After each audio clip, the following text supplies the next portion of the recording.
CPM ഇല്ലാതെ എന്ത് തട്ടിപ്പ് എവിടെയുണ്ടോ അവിടെ CPM ഉണ്ട് എന്ന് പറയുന്നത് പോലെയാണ്. എന്തായാലും ശരി, ഇതൊരു നടക്കി പോകുന്ന കാര്യമല്ല.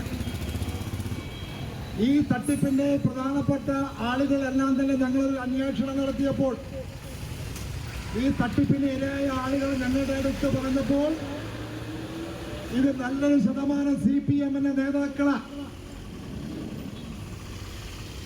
നൂറുകണക്കിന് പാവപ്പെട്ട ആളുകളുടെ കയ്യിൽ നിന്ന് കോടിക്കണക്കിന് രൂപ തട്ടിയെടുത്തപ്പോൾ അതിനെതിരെ ഒരു കേസ് എടുക്കണമെന്ന് ആവശ്യപ്പെട്ടപ്പോൾ ഈ രാജ്യത്ത് വിവിധ പോലീസ് സ്റ്റേഷനുകളിൽ പാവപ്പെട്ട ആളുകൾ കയറിയിറങ്ങുകയാണ്.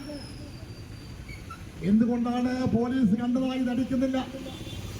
CPM-ന്റെ ഈ അഴിമതി വീരന്മാരെ കരിമന്നൂരിൽ നിങ്ങൾ നടത്തിയ അവരെ രക്ഷപ്പെടുത്താനുള്ള നടപടിയാണ് ഇവിടെ കാണുന്നത്. ഇതൊരു നടക്ക് പോകുമെന്ന് പ്രതീക്ഷിക്കേണ്ട. കാരണം ഇത് കരിമന്നൂരിൽ നിങ്ങൾ നടത്തിയത് തന്നെയാണ്. ഇപ്പോൾ നമുക്കറിയാം, ചില കോൺഗ്രസിന്റെ ആളുകൾ പറയുന്നുണ്ട് മെയ്ദീനെ ഇതുവരെ അറസ്റ്റ് ചെയ്തിട്ടില്ലല്ലോ. ശരിയാണ്, അറസ്റ്റ് ചെയ്തിട്ടില്ല. അങ്ങനെ തെരഞ്ഞെടുപ്പ് നോക്കിയോ അല്ലെങ്കിൽ മറ്റു നടപടി നോക്കിയോ ഉണ്ടല്ല ED-യുടെ നടപടി. അദ്ദേഹം ഈ രാജ്യത്ത് കോടിക്കണക്കിന് രൂപ അദ്ദേഹം അടിച്ചു മാറ്റിയപ്പോൾ അതിന് ED മണിക്കൂറോളം ചോദ്യം ചെയ്തപ്പോൾ അദ്ദേഹം പറഞ്ഞ ചില കാര്യങ്ങളുണ്ട്. കോടിക്കണക്കിന് രൂപ എവിടേക്ക് പോയി എന്ന് കണ്ണനോടും അതുപോലെ തന്നെ മെയ്ദീനോടും പറഞ്ഞ് AC മെയ്ദീനോടും ചോദിച്ചപ്പോൾ അദ്ദേഹം ചില കാര്യങ്ങൾ പറഞ്ഞിട്ടുണ്ട്.